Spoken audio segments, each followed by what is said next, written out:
So how does that help? It means that the whole of the organization have now gone to reinvent themselves, that every single member of the organization, you don't do anything that does not align to the vision. So everything that they breathe, they talk, they do, have to have those 4 elements there. So if I'm shaking you, I am thinking in my mind, how does it share Jesus? And how does it change lives? If I'm feeling you, how does it share Jesus? And how does it change lives? Are you with me? So if I'm an usher in the church, I am thinking, how do I share Jesus in this? And how do I change life? If I'm a worship leader, how am I sharing Jesus with worshiping? And how do I change lives? So it's not a long, lofty, cumbersome words that will be difficult for anybody to understand. Have you ever seen one of those church mottos and visions that you read it, you are thinking, no, what's all this about? So the simpler the vision, the better for understanding and the better for communication. Because the problem many leaders have is how to achieve the vision, is how to get the followers to follow their vision and to be part of the vision. For example, if many of you guys here, you want to start a church, like I believe you are all PIC to go and start a ministry. But do you know that you need to discover what kind of church are you going out to set up? You know, a church has an identity of the leader. You can't go without a church. Show me a church, I will show you the leadership. Show me the leadership, I will show the kind of church we're going to have. Why is Redeem known as a church that's aggressive in church planting? Because that is the DNA of the general overseer. Are you with me? So when I mention some names to you now, you will tell me the identity of the church. If I mention Leke Sanusi, what are you going to tell me? What's the church of Pastor Leke Sanusi about? It is an identity of the person is reflected in the ministry. You with me? If I mention Jesus as what comes to you? Community, relationship as well. So the identity of the pastor is a reflection of the person. If I mention Pastor Shola Folalade, what are you going to talk? Leadership, training and all that stuff. The identity of the person is reflective of the church. If I mention Bishop Oyedepo, what are you going to see? The identity of him reflecting in the way he does his church. If I mention Benin, see, your identity cannot be separated from the church you are going to plant. Because your identity is your gift. Your identity is God in you. If you are generous as a pastor, your church is going to be generous.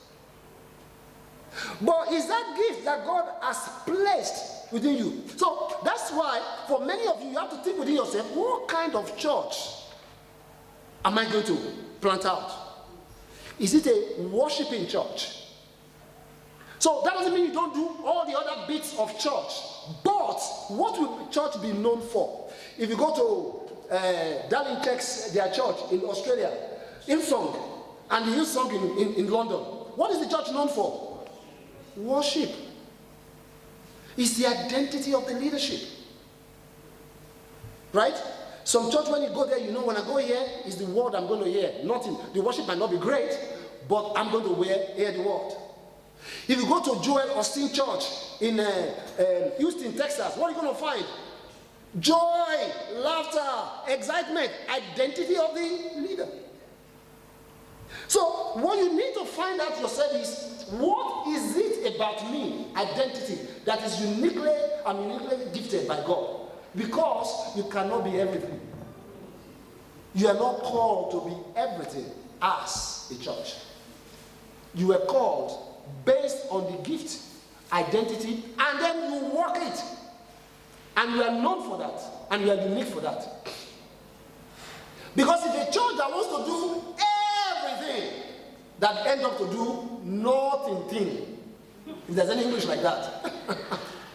Because in the little that you are gifted, because you are the set man that God has called. And you know what God does? God will bring people that can identify, that can align, that can support the gift that you have. You will naturally attract them because they will see their passion connected with your gifting.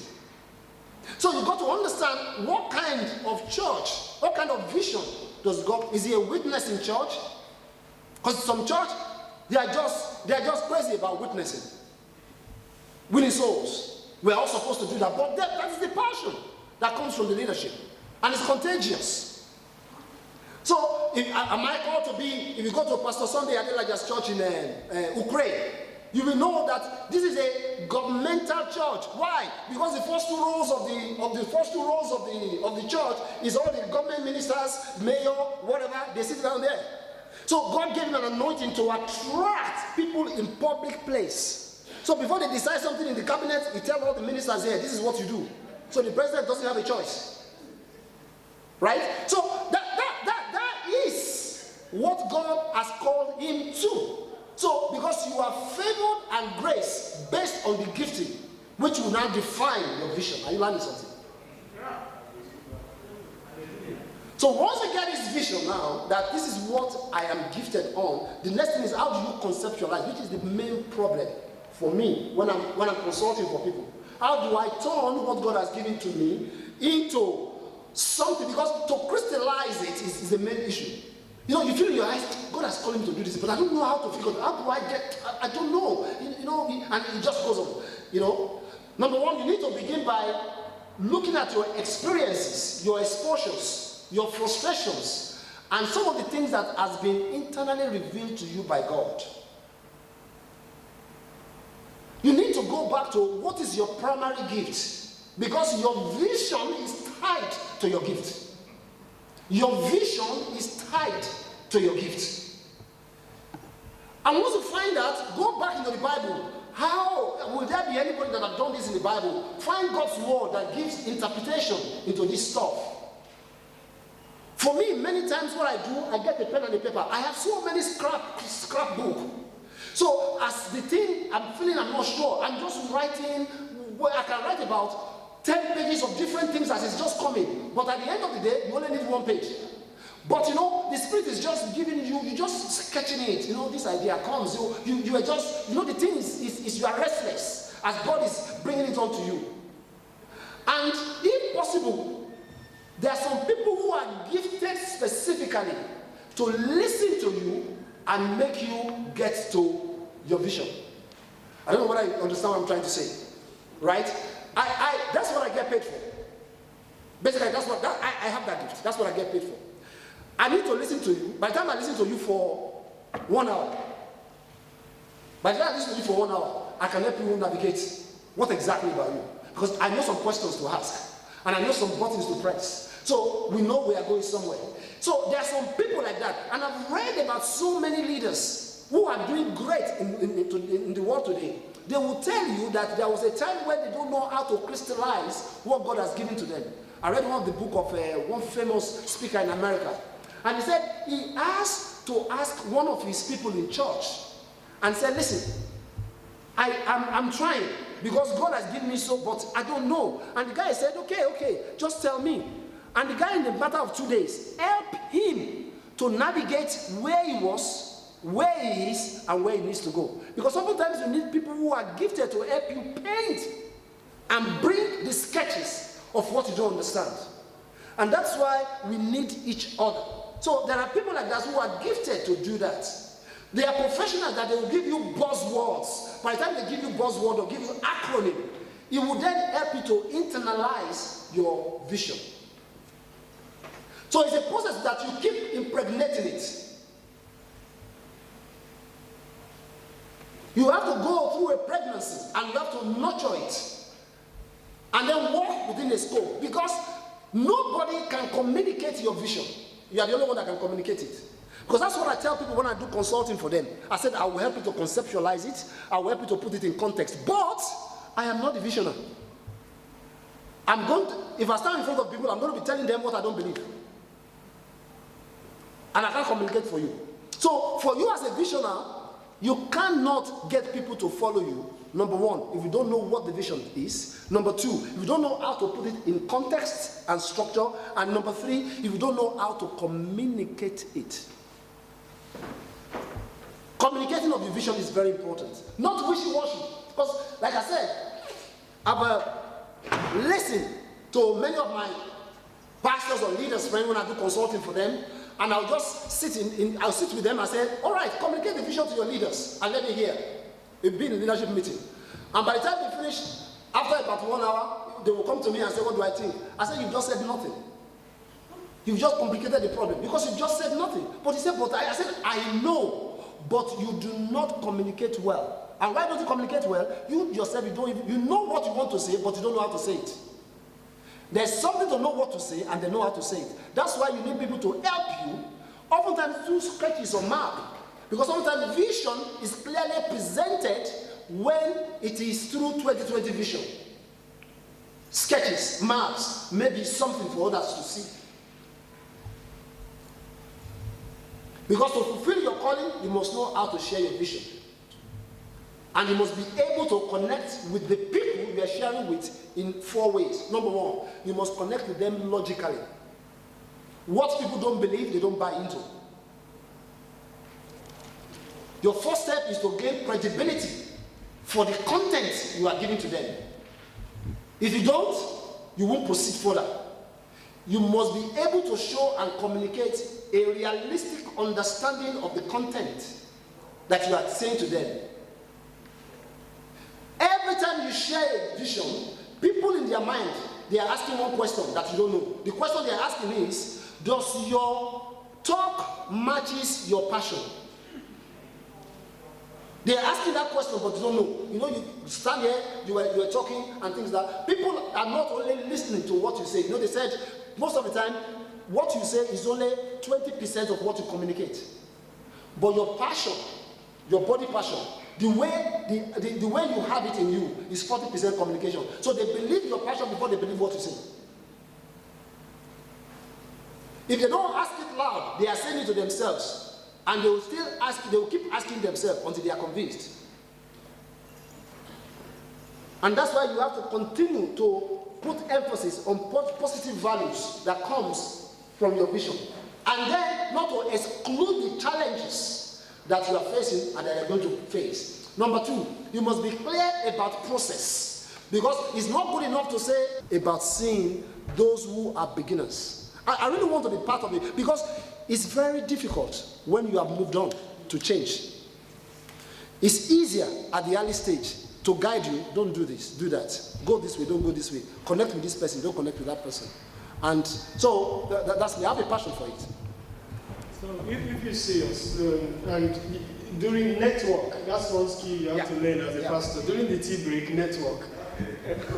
Let's take a female. Praise the Lord. Hallelujah. In 1 Samuel chapter 1 verse 1, He said, meanwhile, the boy Samuel served the Lord by assisting Eli. Now in those days, messages from the Lord were very rare, and visions were quite uncommon. What are those things that make a leader to lose his vision?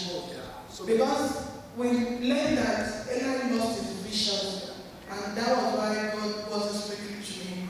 So what is the implication of vision in ministry, and how can we use our vision, and what are the consequences of not following your vision? I think you know the answer yourself.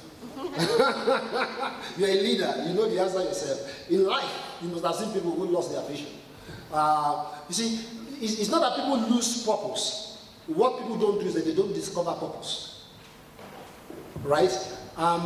Once people discover purpose, it's difficult to move out of purpose. Yeah? People don't find purpose. People will run after success. Your vision will give you success, but your purpose will give you fulfillment. Your vision will give you your success, but above the vision is purpose. Purpose will give you fulfillment. Fulfillment and success, they are two different things. You know, because success is something anybody can achieve, can attain. Even if you are someone in the world, a secular person, a businessman, they have a clear vision, they run an organization, and they run after it, they become successful. Successful companies, organizations, doctors, lawyers, and whatever. But what most of them don't discover is their purpose. So you realize that the latter part of most people's lives are terrible. Not because they're not successful, but because they don't find purpose. Look at most of the artists. Michael Jackson, very successful, wasn't it? But he didn't discover purpose. Right? Look at some of those artists too, the one that hanged himself, that committed suicide. Successful, but didn't discover purpose. Because when you discover purpose, you know, I am to represent God. I'm to replicate God. I'm to reproduce God. That becomes what brings your heart and your mind in places. But vision is one thing that you can be drowned with too much success. Because if you don't align your vision with your purpose, then you'll be derailed. Because so what is success? The ultimate reason for success. You cannot be successful enough if your purpose that you know in God, because the vision has to continue to, because God will always continue to fuel you if you are doing it to fulfill His purpose. So the only reason why you will derail is that if your purpose has no meaning anymore to you, then you derail easily. Then you start amassing the wealth for yourself, start doing things carelessly, then you don't represent God anymore. I will take two very brief ones. We are already overshooting, so we can take a short 10-minute break. You mentioned identity of the person. Yes. Judge the person. You watch you. You also said that your gift is tied to your bond. Your gift is tied to your bond. Absolutely. Now, what happens when you have multiple gifts? One will be distinct. One of the gifts will be distinct. In fact, God created us to have multi-gifts. That's why Jesus talks about the giving of talents. Some have 10, some have 5, some have whatever, you know. So God gives you according to the ability of what you can manage. But out of the many gifts that God gives to you, one will be distinctive. And in this context, you are looking for your ministry distinctive gifts. That doesn't mean you don't have any gifts outside doing ministry. Because you can have a gift as a businessman. It's clear. Yes. Praise God. Thank you, sir, for your time this afternoon or this morning. Sir, could you just kindly expatiate more about God's calling and vision? What I mean is that, for instance, passion, without passion, to start in the church or in the ministry. What is the place of God's calling? Does it mean that I don't have God's approval, I should just go ahead? But does it mean that if I have passion and vision to start in church, I have to wait for God's calling upon my life? No, you can't put the horse, or what do you call it? Horse before the whatever. You can't say, I'm going to go and start this church, then God will call me later. It doesn't work that way. What fuel that's to happen is because within you, you are restless. Something you feel there's something within you that's in there. Now, oftentimes it's not always like that. At times it could be that your leadership have seen in you what you don't see. And because of that, they have to push you into your calling. They have to push you into a calling. They found it in you, but they can't. They know that's in you. Let me give 2 examples in the Bible. You know the story of Bezalel that built the Ark of the Covenant, right? If you read that story very well, I'm sure you guys are students of theology. If you go into the deeper exegetical study of that text, Moses, God actually told Moses that best boy, because twice that calling of Bezalel was repeated twice exactly. The first time, God told Moses, Bezalel, I've called him, I've appointed him to do a curious work. Maybe about chapter 30 or something of Exodus. Then between chapter 30 and maybe 37 or something, nothing happened. And between that time, a lot of things happened in Israel, among the children of Israel. Now, imagine Moses walking and looking at best boy. Think God has called him, but he didn't say nothing. Because there's a time for every calling. He was just going on. And imagine that Bezalel maybe has never built a table. He was just doing his own stuff. But God has spoken to Moses that this guy, I've called him. But at the appointed time, the Bible Exodus told us that 18 months after, Moses now said to Bezalel, call all the children of Israel, God has called you to do that. Now, notice one thing there. God informs your leadership, but it is you that God called.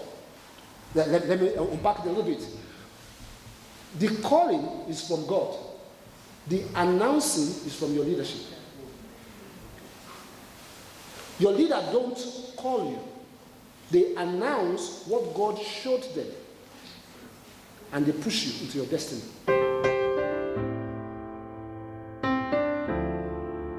Okay, right. So this is an area where I'm passionate about because, and I'll tell you the reason why. Because virtue of, like Pastor Yinka said, that God has been gracious towards me, being an Anglican priest, that means I engage a lot with the white community. I mean, having spent 7 years with the Church of England Mission Society, I have traveled north, south, west, east of this country, speaking in various dimensions of different local English churches, and then also being part of our Redeemed Church and all of that, you know. And then part of my role is as a director at Evangelical Alliance One People Commission, which means all the head of the ethnic churches, they sit together from Redeemed to Chinese church to Asian church to all the churches in which God privileged me to be a director of that community of people in London. So I have a deep interest in all of these things that we talk about. Let me just first of all say that if you don't understand the context and the background of this country, it will be difficult for you to evangelize.